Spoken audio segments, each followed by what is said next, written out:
퀸즈 써니사이드에서 17세 소녀가 칼에 찔려 사망했습니다. 뉴욕시가 버스와 자전거 전용 차로 확대를 추진합니다. 아태연맹단체가 뉴욕주 공립교 아시안 역사교육 의무 법안 통과를 촉구했습니다. 뉴욕 한인회가 신임 이사장을 선출했습니다. 이상은 TKC 뉴스데스크 오늘의 주요 소식입니다. 아름다운 제품에서부터 아름다운 사회를 만들기까지 키스는 뉴욕에서 시작하여 현재는 전 세계 12,000명의 직원들과 함께 끊임없이 도전하는 기업입니다. 사람을 생각하고 존중하는 기업. 키스는 한인들이 사회의 주인공이 될 수 있도록 든든한 버팀목이 되겠습니다. 글로벌 뷰티 기업 키스. 시청자 여러분 안녕하십니까? 5월 9일 목요일 TKC 뉴스데스크 첫 소식입니다. 어젯밤 퀸즈 써니사이드 7번 전철역 앞에서 17세 소녀가 다른 또래 여성에 의해 목에 칼을 맞아 사망하는 사건이 발생했습니다. 목격자들에 따르면 17세 소녀와 다른 10대 여성은 어제 오후 9시 30분경 퀸즈 블러바드 46번가 블리스 지하철역 앞에서 논쟁을 벌였습니다. 싸움이 격화되며 두 사람은 큰 소리로 비명을 질렀고 10대 여성은 부엌칼을 꺼내 17세 소녀의 목을 찔렀다고 경찰은 말했습니다. 피해자는 인근 병원으로 급히 이송됐지만 병원에서 끝내 사망했습니다. 용의자는 범행 직후 지하철 계단으로 올라가 7번 열차에 탑승해 플러싱 메인스트리트역으로 도주했으나 그곳에서 경찰에 의해 체포됐다고 경찰은 밝혔습니다. 현재 용의자는 경찰에 구금돼 신문 중에 있습니다. 한편 이번 사건은 뉴욕시에서 청소년이 연루된 7번째 폭력 사건입니다. 7일 오후 윌리엄스버그에서는 2명의 10대 소년이 칼에 찔렸으며 6일 오후에는 소에서 17세 소년이 머리에 총을 맞아 사망했습니다. 두 사건의 용의자는 모두 수배 중입니다. 뉴욕시가 교통 혼잡세 시행을 앞두고 버스와 자전거 전용차로 확대를 추진합니다. 뉴욕시 교통국은 오는 6월 30일 시행을 앞둔 교통 혼잡세로 맨하탄의 교통량이 줄어들고 수익이 창출됨에 따라서 버스, 자전거 전용차로와 보도 인프라를 확장하기 위한 37개 프로젝트를 계획 중이라고 밝혔습니다.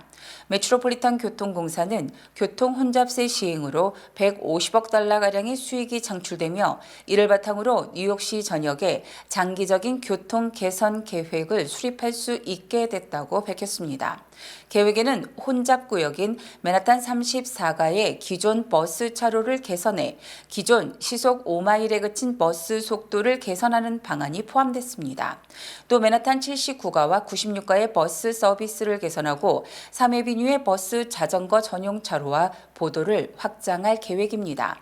이외에도 교통국은 교통 혼잡세 시행 이후 외곽 지역의 대중교통 이용이 늘어날 것을 고려해 퀸즈와 브루클린 지역의 버스 인프라도 개선할 방침입니다. 퀸즈 노던 블러바드, 그랜드 애비뉴, 우드 헤븐 블러바드 등과 브루클린의 플랫퍼시 애비뉴, 처치 애비뉴 등의 버스 전용 차로에 대한 개선 작업이 계획됐습니다. 아시아 태평양계 문화유산의 달을 맞이해서 아시안 아메리칸 단체들이 뉴욕주 의회에서 공립학교의 아시아계 미국인에 대한 역사 교육을 의무화하는 법안 통과를 촉구했습니다. 자세한 소식 박채은 기자가 전해드립니다.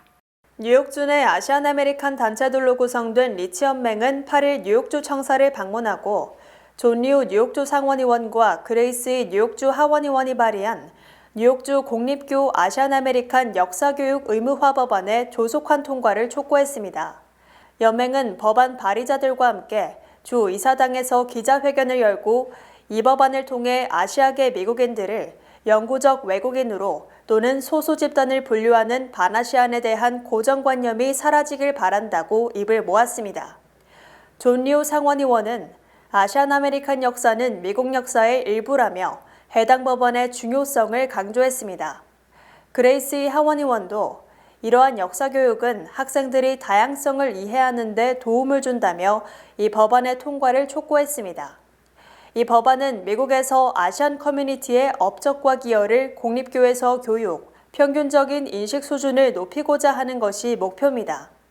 2023년 1월에 출범한 리치연맹은 뉴욕주 전역에서 170명 이상의 학생과 학부모, 교육자, 옹호자 등과 60개 이상의 단체들로 구성됐습니다. 뉴욕 한인회 신임 이사장에 최원철 이사가 선출됐습니다. 한인회는 7일 맨하탄 뉴욕 한인회관에서 2025년 회계연도 제1차 정기이사회를 개최하고 개정 회칙에 따라 이사회 추천을 받은 최원철 이사를 새 이사장으로 만장일치 선출했습니다. 이날 이사회는 총 52명의 이사 가운데 28명이 참석했습니다. 최원철 신임 이사장은 앞으로 한인회 집행부가 추진하는 모든 일에 적극 협력함과 동시에 이사회 본연의 경제와 감시 임무도 소홀히 하지 않겠다고 소감을 밝혔습니다. 우리 이사분들이 이제 한 식구가 됐습니다. 그래서 인적 네트워크를 강하게 구성하고 그리고 그것을 우리가 협력할 수 있는 그런 토대를 야유가 됐든 뭐 무슨 단체가 됐든 많은 저축을 가지고 해가지고 우리 이사회 활동을 함으로 해서 결국 보람되고 또 가치 있고 그리고 기억에 남는 그런 이사회 이론으로서 활동했다. 그런 기억을 할 수 있도록 제가 이사장으로서 열심히 노력하도록 하겠습니다. 또한 이사회는 부이사장의 곽호수 이사, 총무이사의 이명석 이사, 부총무이사의 박경은 이사, 재정이사의 켈리강 이사를 각각 선임하고 인준했습니다. 이사회는 이날 6월 12일 뉴욕 한인회 64주년 창립 기념식, 6월 26일 뉴욕 한인회 기금 마련 골프대회, 8월 15일 광복절 기념식, 10월 5일 코리안 퍼레이드와 페스티벌, 2025년 1월 13일 미주 한인의 날 기념 행사 등 38대 뉴욕 한인회 하반기 주요 행사 계획을 보고받았습니다. 이 자리에서 김광석 회장은 미주 한인의 날 기념 행사와 한인회 기금 모금 행사는 성격이 다른 만큼 따로 진행하는 것이 좋을 것 같다며 이사회의 검토를 요청했습니다. 한편 뉴욕 한인회는 2023년 5월 1일부터 2024년 4월 30일 회계연도에 총 52만 934달러 4센트의 수익을 거뒀고 52만 4,185달러 58센트를 지출했습니다. 낙태 문제와 불법 이민자 문제가 올해 2대 대선 이슈로 꼽히고 있는 가운데 바이든 대통령의 아킬레스건으로 꼽혔던 불법 이민자 문제와 관련해 바이든 행정부가 신속 추방 등 강력한 대응에 나섰습니다. 바이든 행정부는 오늘 이민국 심사 담당자들이 적법한 서류 없이 국경을 넘어 미국에 들어온 외국인이 국가 안보에 위험이 된다고 판단하며 수일 내에 망명 불허 결정과 추방할 수 있도록 권한을 강화했습니다. 그동안 불법 이민자들이 미국 땅에 들어온 뒤 망명을 신청하면 허용 여부를 결정할 때까지 사실상 수년간 체류가 허용됐지만 새 조치로 이민국 관리들의 재량권이 대폭 강화되면서 신속 추방이 가능해질 것으로 기대됩니다. 바이든 행정부가 이 같은 불법 이민자에 대해 강경 조치로 돌아선 것은 대선 2대 이슈 중 낙태권 문제는 우위를 점하고 있는 반면 불법 이민 문제는 트럼프 전 대통령에 비해 매우 취약하다는 평가를 받고 있기 때문입니다. 바이든 행정부는 지난해에도 이 같은 문제를 인식, 의회를 통해 법적인 조치를 강화하려 했으나 트럼프 전 대통령이 바이든 측을 계속 공격하기 위해 공화당 의원들에게 이들 입법을 저지하도록 지시, 입법화에 실패하자 결국 대통령 행정명령 등 행정부 권한으로 규제에 나선 것입니다. 한편 트럼프 전 대통령은 낙태 문제에 있어 여성은 물론 대다수 국민의 반발에 직면하자 낙태 문제는 각 주의 결정에 따라야 한다며 사실상 낙태 반대 입장을 전면 수정하는 모습을 보였습니다. 이처럼 트럼프 전 대통령은 자신의 아킬레스건이 낙태 문제의 견해를 수정했고 바이든 대통령은 자신의 취약점인 불법 이민자 문제에 대해 강경 대처에 나서는 등 두 후보가 자신의 약점을 극복하기 위해 안간힘을 쓰고 있습니다. 공화당 강경파가 우크라이나 지원법 통과를 주도한 마이크 존슨 하원 의장 강제 축출에 나섰으나 민주당이 백기사로 등장, 존슨 하원 의장을 구해냈습니다. 친트럼프 극우 성향의 강경파인 조지아 출신 마조리 테일러 그린 의원은 어제 본회의에서 자신이 발의한 존슨 하원 의장 해임안에 대한 표결을 요구했지만 표결을 연기하는 안이 상정돼 찬성 359표, 반대 43표로 가결됨에 따라서 해임 표결은 무산됐습니다. 그린 의원은 존슨 의장이 우크라이나 지원법과 2024 회계연도 본 예산 통과를 주도하자 이에 불만을 품고 해임안을 제출했었습니다. 현재 연방 하원 의석은 공화당이 217석, 민주당이 213석으로 단 4석 차이로 공화당이 전원 찬성한다면 존슨 의장의 해임안이 가결될 수 있는 상황이지만 민주당이 호위무사를 자청, 해임 표결 연기안에 찬성함으로써 존슨 의장은 자리를 지키게 됐습니다. 민주당은 지난해 10월 공화당 강경파가 임시 예산안 처리를 주도한 케빈 메카시 하원 의장 해임안을 발의하자 이에 동의, 찬성표를 던짐으로써 메카시 의원을 쫓아냈었습니다. 하지만 존슨 의장에 대해서는 바이든 행정부의 정책이 우호적이라고 평가, 공화당 강경파의 축출 시도를 분쇄하는 데 힘을 보탰습니다. 바이든 행정부가 중국산 제품의 저가 물량 공세가 미국 제조업에 위협이 된다고 판단해 관세 인상 등의 극약 처방을 고려하고 있습니다. 중국의 공급망 교란 문제를 지속적으로 지적해온 바이든 행정부는 유럽이 중국 과잉 생산에 따른 저가 수출 공세로 어려움을 겪고 있다고 판단, 조만간 미국의 실제적 위협이 될 것으로 보고 대책 마련에 나섰습니다. 바이든 행정부는 인플레이션 감축법 등 막대한 정부 보조금 지급 등으로 해외 투자 유치와 미국 기업 육성에 심혈을 기울이고 있으나 중국산 저가 제품이 이 같은 정책에 큰 위험이 될 수 있다고 경고했습니다. 특히 바이든 대통령은 지난달 17일 피츠버그에서 철강 노조를 만나 중국산 철강과 알루미늄에 대한 관세 인상을 제안했고 지난 2월 29일에는 중국산 커넥티드 차량 기술에 대한 조사를 지시하는 등 저가 제품 수출 저지에 나서고 있습니다. 바이든 대통령의 이 같은 정책은 사실상 트럼프 전 대통령이 재임 때 실시한 중국 제품 관세 인상 등을 계승한 것으로 중국산 전기차는 트럼프 행정부의 관세 부과로 사실상 미국 시장에 들어오지 못하고 있습니다. 결국 바이든 대통령이 중국산 제품에 대한 관세 인상 등을 추진하는 것은 트럼프 전 대통령의 대중국 정책이 올바른 방향이었음을 인정하는 것으로 경제정책 면에서는 트럼프 전 대통령이 우위를 점할 것으로 예상됩니다. 한편 중국의 저가 수출 공세 저지는 미국만으로 해결될 문제는 아니며 유럽 등 다른 선진국의 글로벌 협력이 필요하다고 보고 주요 7개국은 물론 개발도상국까지 공동 대응에 나설 것으로 예상됩니다. 바이든 대통령이 자신의 취임 당시 9%에 달하던 인플레이션을 진정시키고 일자리를 창출했지만 미국민들이 자신을 되레 비난하고 있다며 불만을 터뜨렸습니다. 바이든 대통령은 어제 CNN과의 인터뷰에서 자신이 취임했을 때 인플레이션이 무려 9%에 달했다며 하지만 일자리를 창출하고 인플레이션을 낮추는데 자신만큼 뛰어난 대통령은 없다고 주장했습니다. 특히 바이든 대통령은 미국민들이 높은 인플레이션을 자신의 탓이라고 비난하는 것은 잘못된 주장이며 자신이 이미 미국 경제를 성공적으로 전환시켰다고 강조했습니다. 또 사회자가 미국민들이 경제정책에 있어 트럼프를 더 신뢰한다고 지적하자 바이든 대통령은 자신의 경제정책을 설명하고 큰 성과를 냈다고 역설했습니다.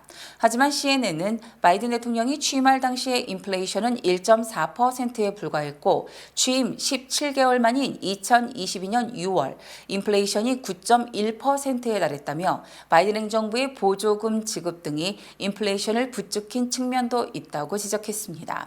CNN은 노동부 산하 노동국 통계국 자료를 인용해 바이든 대통령 취임 이후 상품과 서비스의 평균 가격이 무려 19% 상승한 반면 트럼프 재임 4년간은 8%, 연간 2% 상승에 그쳤다고 주장했습니다. 특히 팬데믹을 거치면서 주택 구입 비용과 월 금융 비용 등은 2배나 급증했고 식료품 가격은 30% 이상 폭등을 했으며 소비자 신뢰도는 2년 만에 최저치에 가깝다고 설명했습니다. 현대차그룹의 대출 담당 업체인 현대캐피탈그룹이 군복무자는 할부금을 갚지 않더라도 압류 등의 조치를 취할 수 없다는 법을 어긴 혐의로 연방검찰에 적발돼 합의금을 내고 사건을 종결했습니다. 연방검찰은 어제 미국 내 10대 자동차 할부금 회사 중의 하나인 현대캐피탈그룹이 2015년 4월 15일부터 지난해 5월 21일까지 군 복무 중인 미군이 리스 또는 할부로 구입한 차량 26대를 법원 허가 없이 압류, 군인 민사구제법을 위반했다며 소송을 제기했습니다. 이에 대해 현대캐피탈그룹은 잘못을 모두 인정하고 시정조치를 하는 한편 피해자들에 대한 배상금 등으로 33만 4천 달러를 지급하는 데 합의했습니다. 현대캐피탈그룹은 지난 2014년 엘란트라를 구입한 해군 병사의 차량을 2017년 7월 할부금 연체로 압류한 뒤 이 차를 7,400달러에 매각하는 등 군인의 차 26대를 불법 압류한 것으로 드러났습니다. 연방검찰은 우리나라를 지키는데 자신을 희생한 군인들의 권리를 100% 보장해야 한다며 군 복무 중인 군인의 차량을 압류하는 것은 군인들의 편안한 마음을 해치는 중대 범죄에 해당한다며 우리는 군인들이 집에서 벌어질 불법 행위를 걱정하지 않고 군복무를 성실히 할 수 있도록 모든 조치를 강구할 것이라고 밝혔습니다. 현대캐피탈그룹은 피해자 26명에게 차량 압류로 인한 피해액 전액과 보상금 $10,000씩을 지급했고 연방정부에도 약 7만 5천 달러를 납부하는 등 33만 4천 달러를 지불하고 군 복무자 조회 시스템을 안비하기로 합의했습니다. 한편 연방검찰은 군인 민사구제법에 따라 지난 2011년 이후 약 14만 7천 명의 미군이 부당하게 피해를 입은 4억 8,100만 달러를 회수, 이들 군인들에게 돌려준 것으로 집계됐습니다. 최근 메밀을 이용한 각종 요리가 주목을 받고 있는 가운데 한국계 요리사가 메밀김치를 선보여 화제가 되고 있습니다. 8일 뉴욕타임즈는 식용 곤충을 좋아하는 사람들에게 메밀은 나무에 있는 시끄러운 랍스터라는 제목의 기사에서 메밀을 이용한 음식 레시피를 개발하는 셰프들을 조명했습니다. 이 중 메밀김치는 수년 동안 곤충 요리를 개발해 곤충 요리의 선구자로 알려진 한국계 미국인 조셉 윤 셰프가 만든 음식입니다. 윤 셰프는 메밀을 통째로 양념과 버무려 발효액이 천천히 메밀의 단단한 껍질 속으로 스며들게 하는 방식으로 김치를 만들었습니다. 윤 셰프는 메밀은 랍스터나 새우 같은 것이라고 말한 가운데 실제 메밀은 랍스터와 매우 밀접한 연관이 있는 곤충으로 미 식품의약청은 갑각류 알레르기가 있는 경우 메밀을 피하라고 권고했습니다. 윤 셰프는 메밀은 단백질은 물론이고 지방과 탄수화물 등 다른 영양분도 다양하게 포함하고 있는 점을 강조했습니다. 한편 미국에선 221년 만에 최대 규모의 메밀대가 나타날 것으로 예고된 가운데 커네디컷대의 곤충학자 존 쿨리는 이번에 나타날 현상을 매미와 아마겟돈을 합친 매미겟돈이라고 부르며 전체 개체수가 수백조 마리, 어쩌면 1,000조 마리에 달할 수 있다고 예측했습니다. 주요 단신 전해드립니다. 지난주 신규 실업수당 청구 건수는 23만 1,000건으로 전주보다 2만 2천 건, 비교적 큰 폭으로 증가했으며 4주 이동 평균 청구 건수도 21만 5천 건으로 4,750건 늘어났습니다. 대선 무소속 출마자 로버트 케네디 후보가 약 10년 전 뇌속 기생충 진단을 받은 뒤 기억상실 증상을 보였던 것으로 확인돼 인지능력 논란이 일고 있습니다. 지난 7일 치러진 인디애나주 공화당 대선 후보 경선에서 이미 2개월 전 사퇴한 니키 헬리 전 유엔 대사가 22%의 지지를 획득해 트럼프 측이 헬리 전 대사를 부통령 후보로 기용해야 할지 고심하고 있습니다. 연방검찰이 전기차 업체 테슬라의 주행 보조 기능과 관련해 소비자들을 속였는지 여부에 대한 수사에 나선 것으로 확인됐습니다.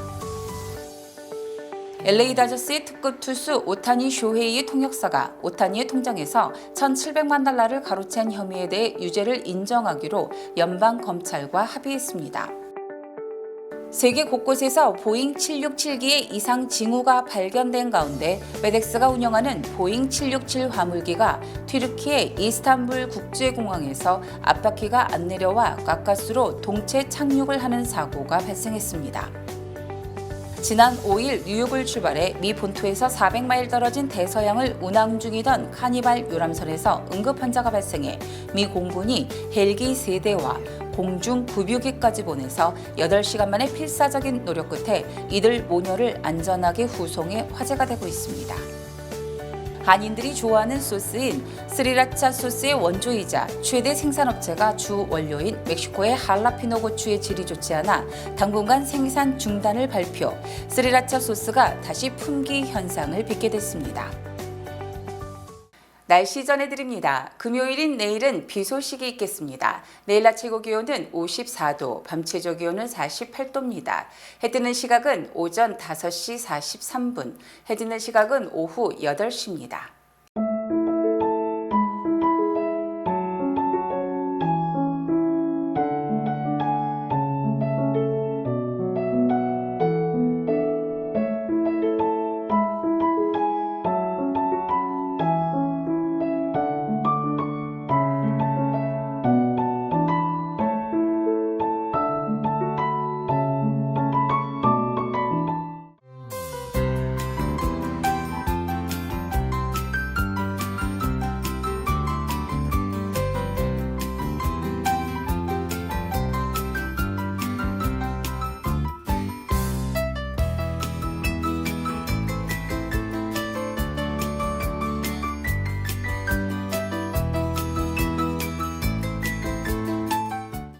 강원도 특별자치도 출범과 함께하는 2024년 속초시 미곡동부 특판 행사가 5월 10일부터 20일까지 11일간 뉴저지 한남체인에서 진행됩니다.